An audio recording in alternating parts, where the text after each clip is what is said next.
The first season of Bakugan Battle Brawlers was actually pretty awesome. The characters were cool, some of the battles are great, and overall it was really enjoyable. Now I have no idea what the heck they did for seasons 2 onward, but I still found it really enjoyable. And especially the video game.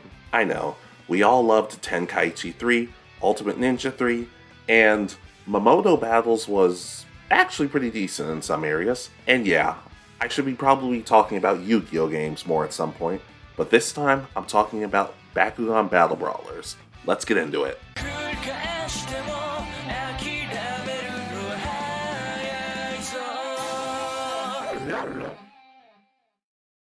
I think one of the coolest things about this game is just how close to the show it feels. It feels like they really took their time with all of these characters, and despite the fact that we don't get a whole lot from some of them, it still feels fun and it still feels like the characters are true. You start the game and you can play against your friends or the computer. It's really cool because you really feel like you're playing with the Brawlers. You get to throw down cards, you get to throw your Bakugan, and it's actually pretty interesting because you have to control your Bakugan as it gets onto the card. You can do your best to control your Bakugan and make sure it goes onto your card, or play with your opponent a little bit and have it land on their own Negate card. But you can also get power-ups as you're throwing your Bakugan. There are tons of power-ups around the field, like more G-Power, some shields, some different boosts. It's cool, provided you actually get your Bakugan onto the card, which the longer you play the game, the harder you'll realize that actually is. Speaking of which, there are a lot of different stages for each of the elements, and you'll realize that each one has their strengths and weaknesses. For example, you wouldn't want to use a Darkest Bakugan on a Chaos battlefield. They really took their time with this and made it interesting, and if you want to ignore all of that, you can just go for 2 of the neutral fields, but I still appreciate the fun they had with this. You can even use a special shot for your Bakugan. Depending on the element you have, a different effect will be used once your gauge is full and you decide to go for it. Each one has their own unique effects, so I would definitely try all of them just to see how you feel. But they were a really cool addition. Of course, you would never be able to try this stuff in real life, but that's the point. It's a video game. It's supposed to be fun. But let's get to the battles themselves. When the cards open up, you're able to use your ability cards on your Bakugan.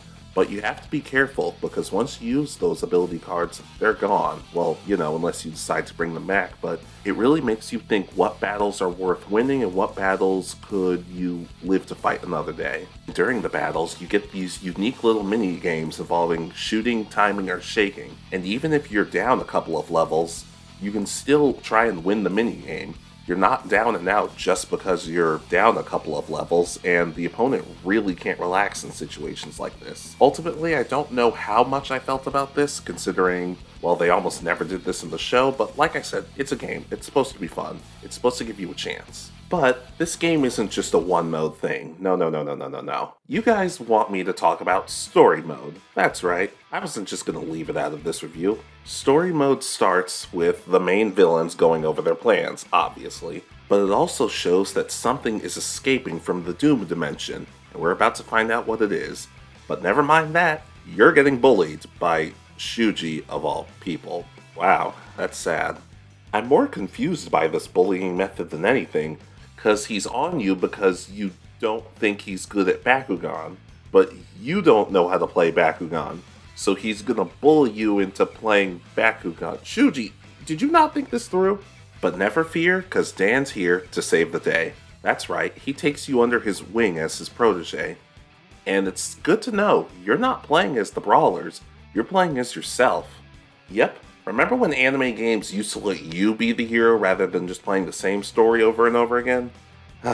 Good times. But you beat Shuji, and you and Dan get talking.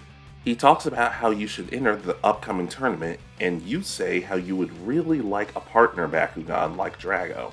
And then not even 2 minutes later, you end up meeting your new partner Bakugan, Darkest Leonidas. Well, actually, he's whatever attribute you want him to be, but trust me, Darkest just works better for the story. Also, holy crap, you have a voice, and Leonidas has a voice.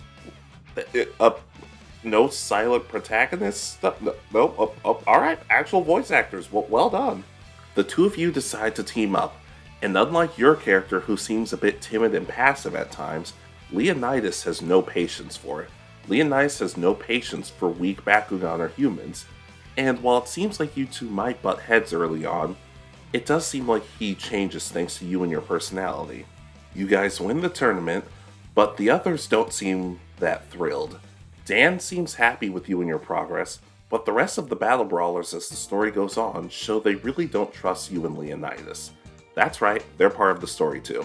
That's right, it's not just you running around in this game, it's the Brawlers too. Dan, Runo, Marucho, Julie, not to mention Mr. Hotshot himself Shun, and Alice. Oh wait, you can't actually battle Alice because she's in the shop where you buy Bakugan. If only you could battle her at some point. Oh hi Masquerade, how are you? Oh and Alice, the girl who I definitely did not have a crush on growing up.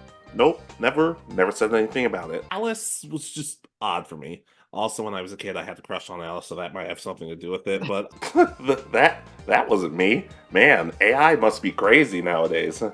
Why do I show you guys things? Continuing on, no one seems to really trust Leonidas. They claim that he seems to have ulterior motives and that you should try to find a new partner Bakugan. But as the story progresses, you actually admit that you trust Leonidas in a really heartfelt scene after Julie accuses you. It's really sweet to hear just how Leonidas responds to you putting your faith in him. But things get really crazy when Dan and Drago get beat. Everyone hears that someone played dirty to do it and immediately accuse you and Leonidas, only for the plot twist to be revealed that it was Marduk and his guardian Bakugan, Vladator. Just to reiterate, Leonidas, Marduk, Vladator. None of these characters are in the anime. None of these characters are in the manga. None of these characters are in people's fanfiction. Okay, maybe they are. These are game original characters. Rather than just playing the same story as the anime, like Dragon Ball sometimes does and what Naruto seems to endlessly do, they decided to create new characters for a new original story. I love the effort that was put into this. It makes the game feel so much more special and so much more unique. It's awesome. Does story mode have enough elements that make you want to replay it a bunch of times? Not necessarily. The story's the same just about no matter what you do, even if you change your element. But it's still fun. If something's fun enough, I'll go back and play it no matter what. Marduk and Vladator see your power and want you and Leonidas to join them. And Leonidas was tempted at first, he even admits that. But through beating them and through your kindness and friendship, he decides to stay on the path of good. It's really cool that Leonidas has gone from hating humanity and hating other Bakugan to accepting and trusting other people thanks to you. After more things get settled, Dan even offers you an official spot in the Battle Brawlers if you win one of the upcoming tournaments, just showing that it's really cool how Dan never once saw you guys as an enemy. It's cool to see. The only downsides to this story mode are two things in particular. One, the other Battle Brawlers don't really seem to apologize for how they treat you and Leonidas, and trust me, they come across as kind of unlikable in some ways. The other is the lack of follow-up on Marduk's backstory. He's not just some wannabe edgelord, he actually has a pretty sad backstory. He loved Bakugan, he loved his Bakugan, but an old partner of his sent all of his Bakugan to the Doom Dimension, which corrupted Marduk and just sent him on a downward spiral. Even at the end of the game, when you show him kindness and kind of become his first friend, it never feels like there's follow-up on this old partner of his, which would have been awesome in a sequel, which sadly I don't believe ever happened. Still though, if one of my biggest flaws of a story mode is that I wanted more, that's a good thing, in some cases at least. Like I said though, this really is one of my all-time favorite anime games. It adds so much to the lore of the anime it's referencing, and it even gives you your own piece of the pie by making you feel that much more instrumental. Your character has his own development, has his own backstory. You have your own Bakugan. They find ways of creating things that aren't just taken from the show. They use the show as a starting point, but they're not afraid to get creative. As opposed to a lot of other anime games where you just play the same story over and over and over again with little to no changes, Bakugan took a step forward and took a leap of faith, and it really paid off. It makes you feel all the more invested in the story. The gameplay's fun, and it really makes you feel like you're one of the Battle Brawlers. I don't know when or if this game will ever be reported or remastered, but I am patiently waiting. Well, not patiently, but I'm still waiting. Anytime, guys. Seriously. So get your special shot meter filled, team up with your new best buddy Redeemed Marduk, go up against Jenny and Jules, whose voices have been switched in this game, I don't know how that happened, and try not to think too much about the fact that Masquerade is sending Bakugan to the Doom Dimension, and Alice is selling Bakugan in the shop. Oh dear. And enjoy Bakugan Battle Brawlers. Did you guys ever play this game growing up? What did you think of it? Or did you completely miss out on it? And let me know what other anime games you'd like me to talk about, preferably even their story mode too. Because honestly, I have so much fun doing these, and I really like to do more of them. Be sure to like, comment, subscribe, check out all of our other videos, and take care of yourselves. Bakugan Brawl! See you there.